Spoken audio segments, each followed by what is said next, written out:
오늘 우리가 함께 나누고자 하는 말씀은 마지막 때를 위한 준비 두 번째 시간으로 요한계시록을 푸는 열쇠, 그 가운데 그리스도인의 정체성, 그리스도인의 자화상, 이런 제목으로 함께 은혜를 나누도록 하겠습니다. 여러분, 계시록 하면 어떤 책이라고 생각이 드십니까? 계시록에 대한 이미지는 무엇인가요?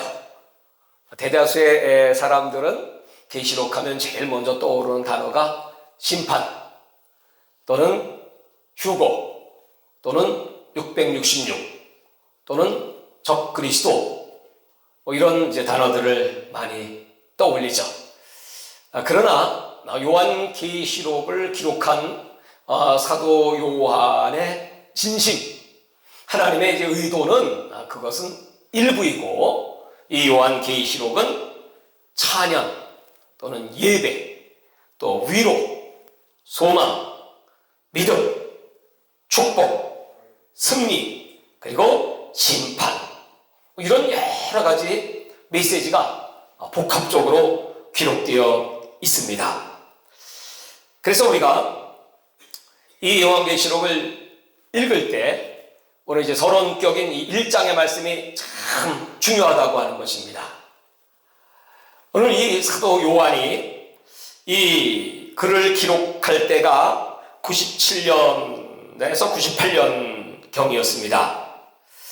마지막까지 살아남아서 예수님의 제자들과 초대교회의 교부들과의 다리를 연결하는 교량 역할을 한 사람이 사도 요한입니다. 그는 순교는 하지 않았지만 거의 순교의 수준이었죠. 끓는 가마 속에 들어가서 그는 살았다는 이유로 저 반모섬으로 유배를 당하게 됩니다. 로마법에 의해서 한번 사형 언도를 내려서 시행을 했는데 죽지 않으면 다시 죽일 수는 없기 때문에 저 엄청난 파도가 몰아치는 그 돌섬, 거기 가다가 죽든 가서 죽든 죽어라. 그리고 그것으로 유배를 보낸 것입니다. 그때가 95년경 도미티안에 의해서 그 반모섬으로 가게 됩니다. 그 가는 길은 그 풍랑으로 얼마나 생존하기 어려운 길이었고, 또 무사히 도착을 했지만 그 반모라고 하는 섬은 그냥 글자로 돌섬이고, 거기에는 들짐승들이 있고 아주 캄캄한 밤입니다. 그런 곳에서 살아남는 것은 쉽지 않습니다. 그럼에도 불구하고 이 사도 요한은 18개월 정도를 이 반모에서 생존하다가 기적적으로 다시 돌아오게 됩니다. 오늘 그 사도 요한의 모습을 이렇게 본인이 기록을 합니다. 9절에 보시면, 나 요한은 너희 형제요 예수의 환난과 나라와 참음에 동참하는 자라. 하나님의 말씀과 예수를 증언하였으므로 말미암아 반모라는 섬에 있었더니. 오늘 여기 세 단어가 등장합니다. 환난, 나라, 참음. 우리가 이렇게 쉽게 이 단어를 부르지만 오늘 이 사도 요한이 당한 환난, 나라, 참음, 이 단어는 정말 실로 어마어마한 고난의 단어입니다. 그런 가운데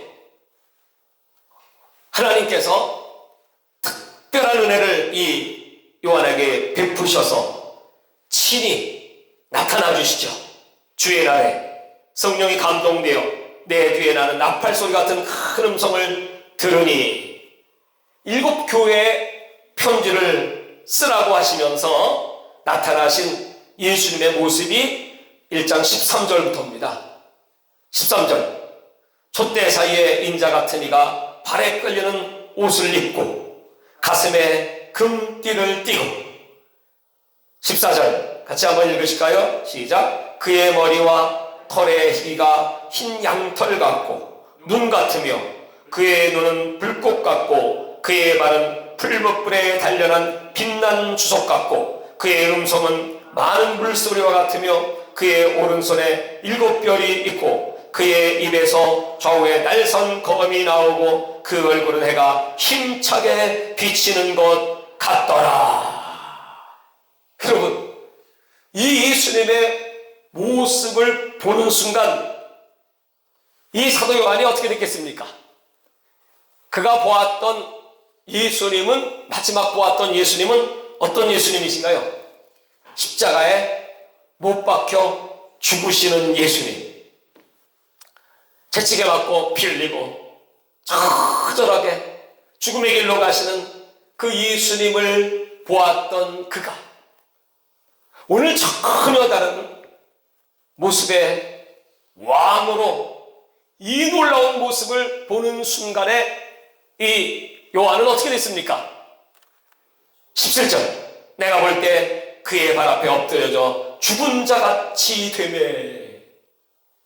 여러분, 오늘 여러분들이 예수님을 이렇게 친히 만나신다면 어떻게 될 것 같습니까? 그게 멀뚱멀뚱하게 가만히 있을 것 같습니까?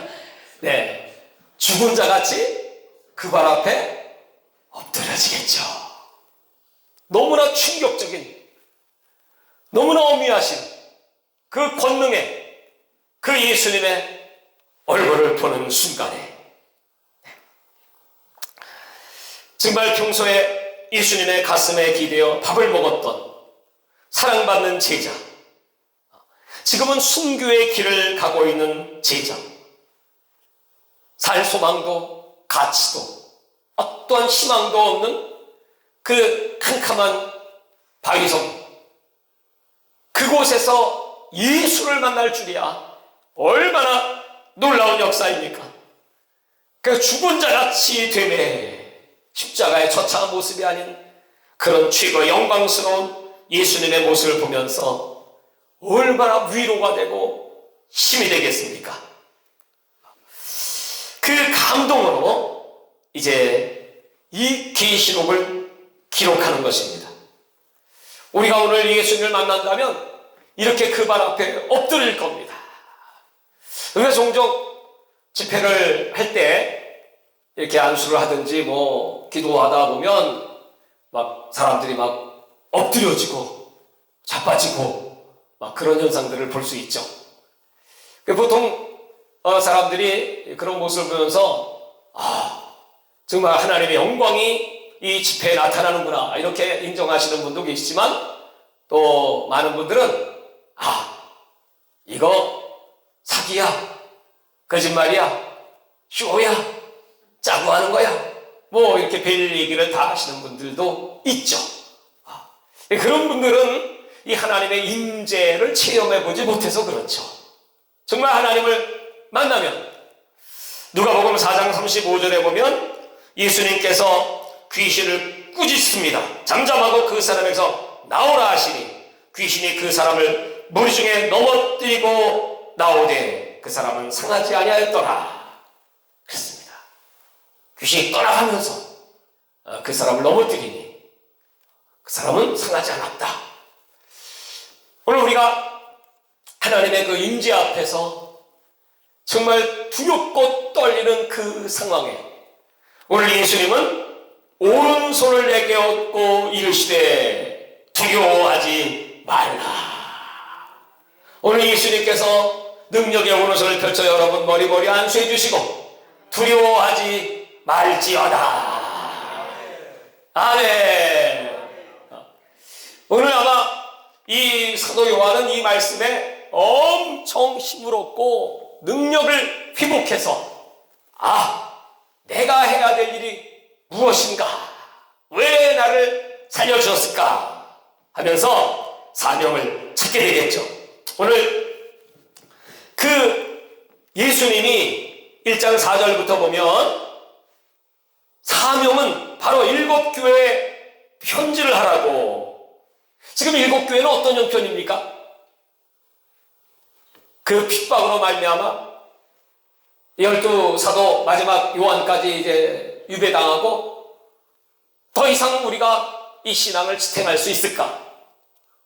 그 무서운 황제와 로마의 권력의 핍박 앞에 교회는 견실하게 설 수 있을까?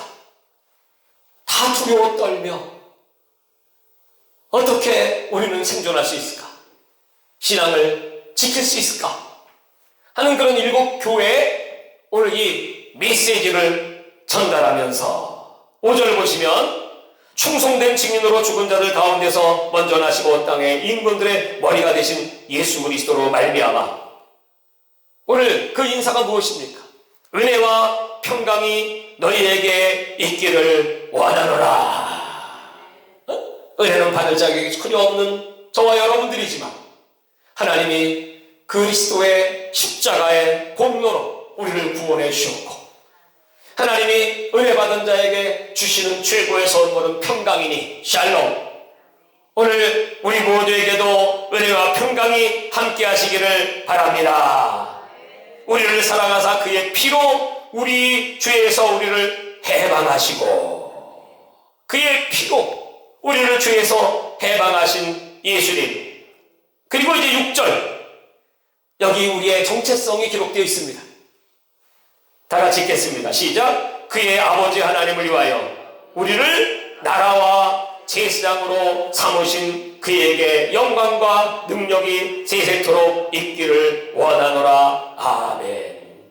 여러분, 이 일곱 교회, 또 지금 마지막 때를 살아가고 있는 저와 여러분들은 하나님 아버지를 위하여 우리를 나라.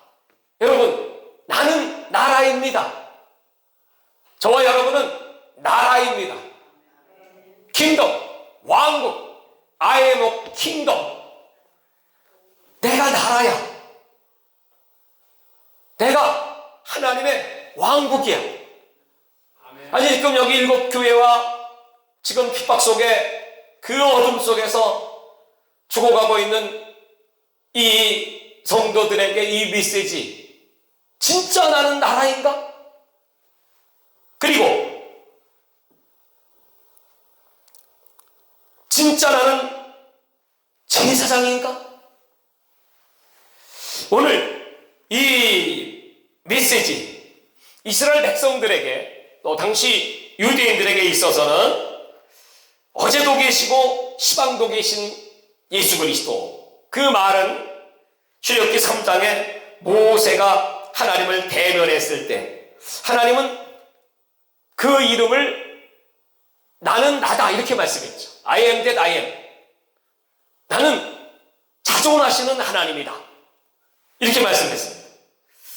하나님의 이름은 어떤 명사로 표현할 수 없고 동사입니다. 동사. 영원부터 계시고 영원까지 계시고 그 어떤 제약도 받지 않으시는 분이 바로 하나님이시다. 아브라함과 이삭과 야곱의 하나님, 그 말은 살아계신 하나님, 지금도 너희와 함께 하시는 하나님이시다. 그 하나님은 충성된 증인이시고 죽은 자들 가운데 먼저 나신 분이다. 이 말은 6월절 어린 양의 피로 이스라엘 백성들이 구원을 받게 되었습니다. 그리고 그 어린 양의 피로 부활의 첫 열매가 되신 왕 중의 왕이신 예수님을 따라서 우리는 그 성실하신 증인이신 예수님으로 말미암아 구원을 받은 자입니다. 에레미야 42장 5절에 보면 여호와께서는 우리 가운데 진실하고 성실한 증인이 되시옵소서. 오늘 이 요한은 에레미야의 이 말씀을 생각하면서 아마 이 구절을 기록했을지 모릅니다. 우리는 지금 이렇게 예루살렘 성전이 무너지고 절박한 상태에 있지만 하나님은 남은 자들을 끝까지 사랑해 주시고 지금 이 무서운 바벨론을 두려워하지 마라. 또 이 도미티안의 무서운 핍박을 두려워하지 마라. 또 마지막 때가 되면 다가올 이 적그리스도 세계 정부의 무시무시한 핍박 환난도 두려워하지 마라. 내가 알파와 오메가고 처음과 나중이기 때문이다. 나는 너희들을 하나님의 나라와 그리고 그리스도를 위한 제사장으로 이 땅에 세웠노라. 이렇게 약속을 해주시는 거예요. 그러니까 여러분, 지금 1장에서 우리 본론으로 들어가기 전에 이렇게 서론적으로 예수님께서 말씀해 주시는 것은 너희들의 정체성을 이렇게 다시 한번 찾기만 해봐. 그러면 앞으로 되어지는 이 요한계시록에 기록된 이 모든 말씀들이 얼마나 우리의 큰 능력이 되고 기쁨이 되고 그리고 소망이 되고 축복이 되고 이걸 믿는 자마다 멸망치 않고 영생을 얻으리라. 그리고 장차 너희들이 받을 상급과 면류관, 저 천년왕국의 왕이 되고 천국에서 영원히 주와 함께 왕노하는 그 은총을 생각할지어다. 할렐루야. 그러면 여러분, 이제 다음 장부터 벌어질 이 어마어마한 환란을 능히 이길 수가 있겠죠. 지금 이 요한계시록에 기록되고 있는 천년왕국이라든지 휴거라든지 또는 적그리스도 뭐 이런 그 단어들, 이런 것들은 지금 신학계 안에서는 굉장히 뜨거운 감자입니다. 어떤 분들은 휴거는 없다 이렇게 얘기해요. 천년왕국도 없다. 이렇게 이제 주장하는 학설이 바로 무천년설입니다. 이 무천년설이라고 하는 것은 예수님이 이 땅에 초림하시는 그 자체가 왕국이 오신 것이고 또 예수님이 마지막 재림하실 때까지의 기간은 천년 왕국의 기간이다. 그러므로 지금 천년 왕국인데 무슨 별도의 천년 왕국이 있을 것이고 또 환란은 무슨 큰 환란이 7년 동안에 있을 것이라고 말하느냐. 뭐 환란도 없는데 무슨 휴고가 있겠습니까? 이 성경 마태복음 24장에 예수님께서 그 예루살렘의 멸망이라든지 그 지나간 일들 역사 속의 과거일 뿐이지 앞으로 되어질 일이 아니다. 이렇게 해석을 하는 것입니다. 그래서 환란은 없다. 휴거도 없다. 이렇게 이제 극단적으로 주장하시는 분들이 있고요. 두 번째는 뭐냐면 성도는 절대로 환란에 안 들어간다.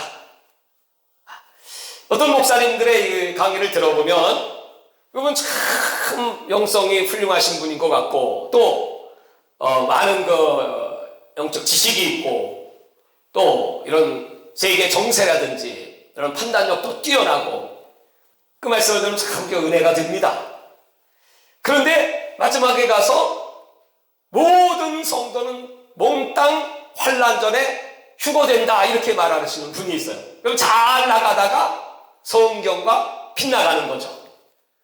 어떤 분은 아니다. 이 환란 후, 큰 환란 후에 예수님께서 당신의 백성을 이 땅에 저 끝까지 모으신다고 마태복음 24장에 기록했으므로 모든 성도는 다 환란에 들어간다. 환란을 통과한 다음에 휴거가 있다. 뭐 이렇게 이제 주장하시는 목사님들도 또 계십니다. 그래서 지금 이제 마지막 때는 아주 혼돈의 시대입니다. 뭘 믿어야 되고 그래서 영적 분별력을 가져야 되고 이 진리를 바로 깨닫게 해주시고 바로 해석하게 해주시고 그리고 올바른 준비. 오늘 이 메시지의 제목이 마지막 때 준비하기입니다.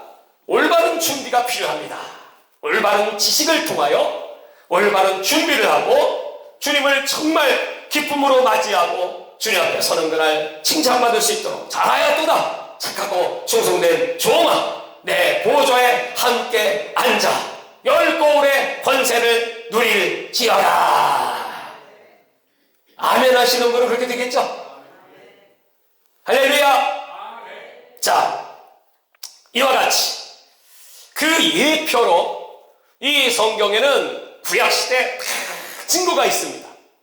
그것이 바로 에녹이죠.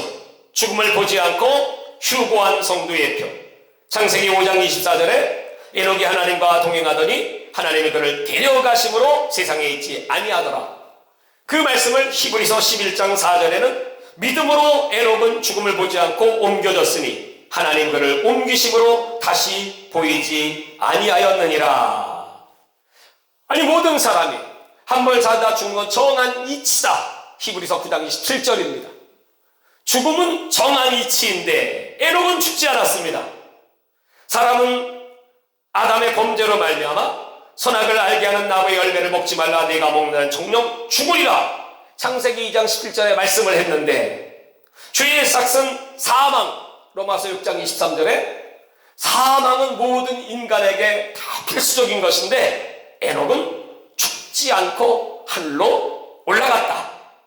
로마서 8장 2절에 보면 죄와 사망의 법과 생명과 성령의 법이 있는데, 이 에녹은 죄와 사망의 법에 해당되지 않고 생명과 성령의 법으로 살다가 생명과 성령의 역사로 생명과 성령으로 들림받은 사람이 바로 에녹이다.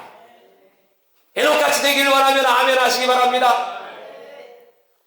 그 에녹이 무두셀라를 낳고 그 아들이 죽으면 끝이 온다고 이름을 줘줬어요. 무두셀라의 이름, 그가 죽으면 종말이 온다, 그 뜻이거든요. 그러니까 하나님이 계시를 받고 하나님께 주신 이름을 받았기 때문에 이 에녹은 65세 때 그를 낳고 나서부터는 이제는 이놈 죽으면 끝나는구나. 하나님 말씀은 절대로 시건치 않으시고 변개치 않으시고 다 이루어지는 믿는 그 말씀의 신실함을 가진 에녹이기 때문에, 그래서 그 다음부터는 하나님과 동행, 300년 동안 동행을 하였더라. 실제로 그 무두셀라가 187세에 라멕을 낳고 라멕은 182세에 노아를 낳습니다. 그리고 노아가 600세 되던 해, 창세기 7장 10절에 홍수가 땅에 덮이니 노아 600세 되던 해였다고 기록되어 있습니다. 그러니까 187, 182, 600 더하면 969세죠. 그리고 정확하게 무두셀라가 죽던 해에 노아의 홍수가 났습니다. 그리고 노아는 그 홍수, 세상을 심판하는 홍수를 준비하기 위하여 120년 동안 방주를 만들지요. 그리고 그 환난 속에 들어갔죠. 그러나 에녹은 하나님의 말씀을 믿었더니, 그리고 하나님과 동행하였더니 하나님이 그를 그 환난에 집어넣지 않고 그를 그냥 하늘로 데리고 올라가셨더라. 아멘 소리가 왜 작습니까? 데리고 올라가셨더라. 그 휴거예요. 성경의 첫 번째 휴거입니다. 아브라함과 롯이 있는데, 아브라함은 하나님 편에 선 신실한 자, 롯도 역시 하나님 믿는 자였긴 했지만 온전히 하나님 말씀에 순종치는 못했죠. 그래서 아브라함은 환란에 들어가지 않았지만 롯은 그 환란에 소돔과 고모라에 들어갔다가, 그래도 하나님이 롯은 그 가운데 의로운 사람이고 하나님이 선택하신 믿음의 조상인 아브라함의 기도로 말미암아 그 환란 속에서 건져주신다. 구약에는 이런 예표들이 가득 차 있습니다. 그렇기 때문에 우리는 예수님이 이 땅의 한 일에, 다니엘의 예언의 한 일에 7년의 마지막 역사가 요한계시록인데, 그 7년의 마지막 때를 분리하면 1260일, 42달. 그래서 전 3년 반, 후 3년 반. 우리가 흔히 7년 환란이라고 말하지만 정확한 표현은 마지막 7년이고 마지막 한 일이고, 진짜 큰 환란, 전무후무한 장세히 없는 그런 환란은 후 3년 반. 그때부터가 이제 7 대접이 전무후무한 환란입니다. 그래서 우리가 휴고라고 말할 때 어떤 분들은 7년 전에 휴고가 온다 이렇게 말씀하시는 분들인데, 성경을 연구하고 또 깊이 이 하나님 말씀을 묵상하고 그 말씀에 의지하면 절대로 그것이 아니고 큰 환란, 다시 말해서 대환란 후 3년 반 직전에, 그 직전이 사도 바울이 고린도전서 15장에 말씀한 것처럼 마지막 나팔 소리가 나면 그 마지막 7번째 나팔입니다.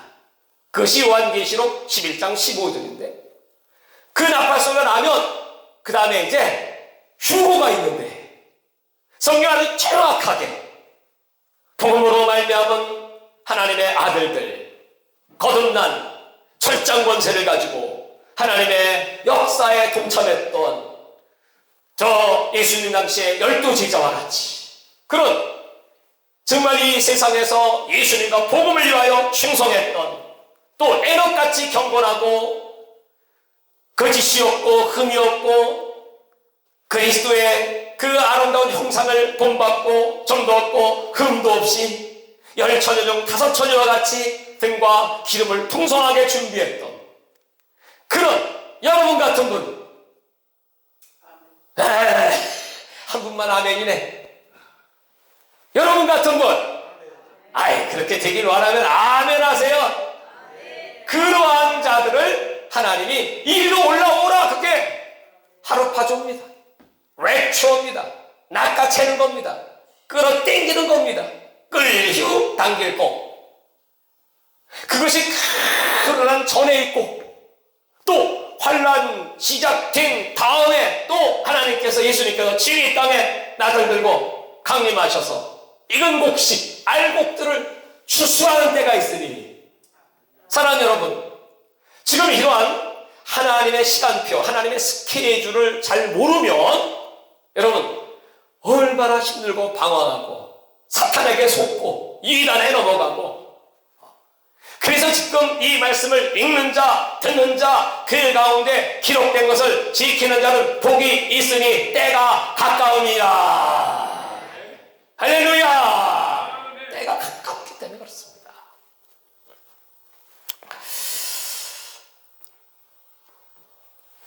우리는 이런 개인적인 그리스도인의 자화상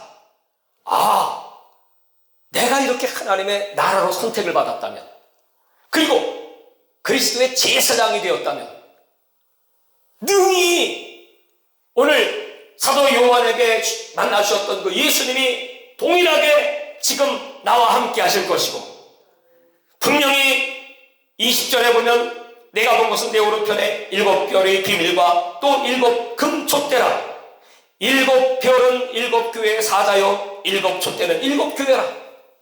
오늘 7별 주의 종들을 붙잡아 주시고 7촛대 이 교회에 운행하신 하나님이 오늘 동일하게 여기 우리 주 예수님 교회에 함께 하실 줄 믿사옵고 또 저와 여러분을 위해도 주님이 능력서로 꽉 붙잡고 동행해 주실 줄 믿으십니까? 할렐루야. 이런 개인적인 그런 확실한 믿음 나의 정체성을 찾고 두 번째로 국가적인 정체성입니다. 오늘 이 요한계시록은 이방인들에게도 주시는 말씀이지만 이스라엘에게 주시는 말씀입니다. 특별히 이스라엘을 모세는 이렇게 말씀했습니다. 너희들이 시끄러우면 버림받을 거야 이제 앞으로. 그러나 하나님은 끝까지 너희를 버리진 않아.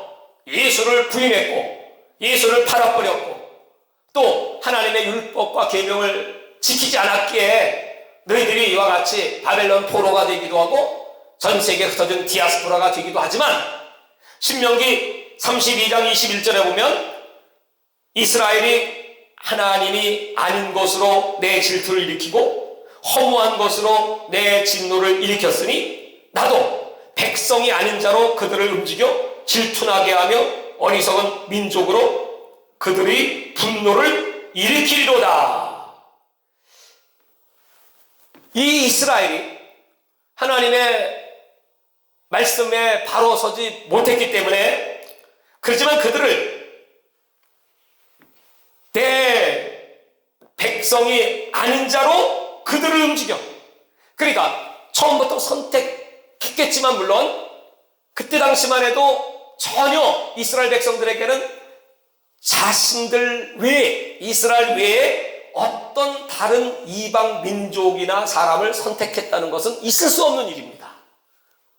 그들의 자신들이 금주와 프라이드, 자존심이 대단한 민족이었거든요.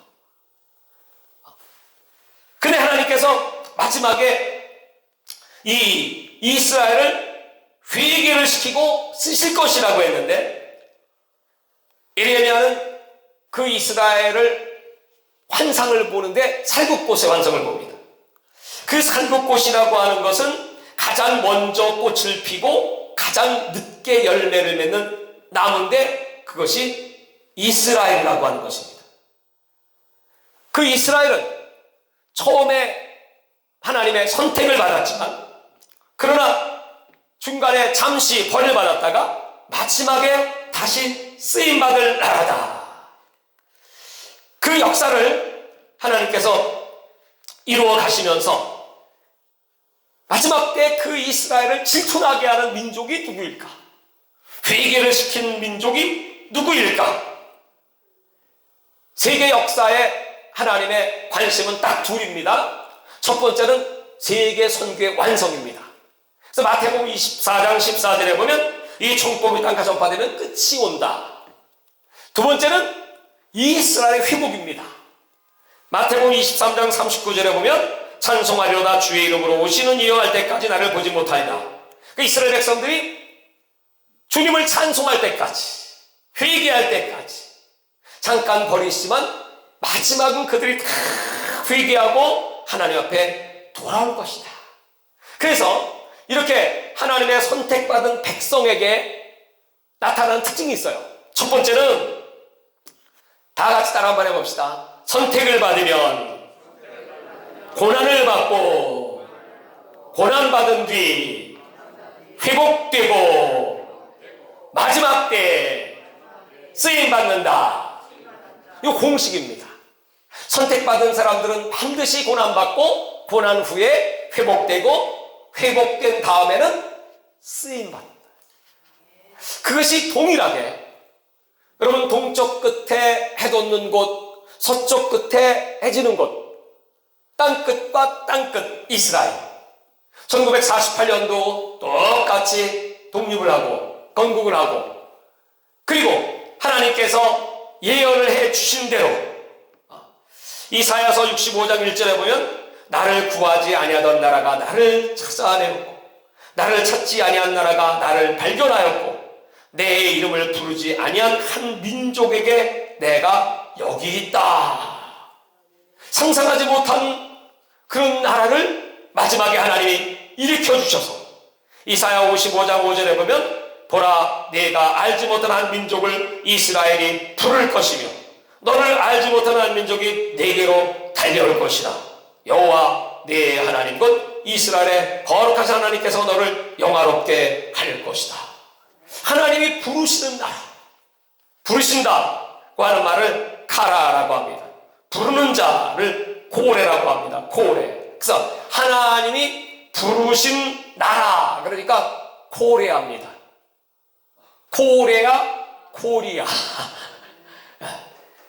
여러분, 이건 우연한 것 같지만 우리 한국이 원래 이름은 조선이었습니다. 조선이라고 하는 말의 한문을 뜯어보면 조자 알죠? 아침조. 조자는 십자가 밑에 나릴, 빛나는 나릴 있고 그 다음에 십자가. 그러니까 이 조선은 아침부터 저녁까지 빛나는, 그리고 선, 빛날 선. 거기 물고기 어자 밑에 양자가 있어요. 양. 바로 어린 양의 물고기. 그래서 사람들은 조선, 초준, 조선, 선택받은 나라. 이렇게 세상 사람들은 조선이라고 하는 나라는 보통 나라가 아니라는 것을 이 성경을 연구하는 학자들은 알게 되었습니다. 여러분, 지금 우리만 잘 모르지. 그 지금 이 조선이라는 나라를 지금 누가 쓰고 있죠? 북조선. 저 사람들은 잘 알아. 그래서 지금도 북조선이야. 조선인민공화국입니다. 그러나 이 조선이라고 하는 이름이 여러분 얼마나 거룩한 이름이고 하나님께서 기뻐하시는 이름이고 이 이름을 하나님께서 쓰게 하시면서 우리 대한민국을 너희들의 정체성을 좀 알아라. 너희들은 하나님의 나라이고 하나님의 제사장이다. 그래서 이 세계 역사는 어느 편에 설 것이냐. 이스라엘은 버림받은 것 같지만 버림받지 않았습니다. 이스라엘을 사람들은 교회로 대체하려고 합니다. 대체신학이라고 말하죠. 그러나 이스라엘은 여전히 이스라엘이고 이스라엘은 여전히 독립했고 그리고 예루살렘이 회복됐고 그리고 마지막 하나님의 시간표대로 이제 특별 징조 가운데 남은 제3성전이 건립될 것이고 그리고 그들은 하나님께 제사를 드릴 것이고 그러다가 결국 그것이 가짜임을 알게 될 것이고 그리고 그들은 마지막 후 3년 반이 되면 너나 할 것 없이 우리가 속았구나. 찬송하리로다. 주의 이름으로 오시는 이요. 마태복음 23장 39절의 그 말씀은 바로 그분이 메시아, 그분이 예수 그리스도이신 것을 고백합니다. 이렇게 그때가 온다는 거예요. 그러니까 이제 앞으로 닥칠 이 요한계시록의 이제 모든 그런 상황들 속에서도 오늘 이 사도 요한은 아주 강력하게 너희의 정체성을 찾으면 그 예수님이 불꽃 같은 눈을 갖고 살아계신 그 예수님이 지금 네 앞에 서서 머리에 오른손을 얹으시고 두려워 말라 이렇게 말하시는 것을 여러분 믿으시면 이 시간 이후부터 우리의 삶에 얼마나 놀라운 능력과 변화가 따라오겠습니까? 오늘 그 위대하신 하나님의 영이 여러분과 함께 하시고 여러분 속에 충만하셔서 주님께서 이제 올라오라 할 때까지 사명 감당 잘 하시기를 주의 이름으로 축원합니다.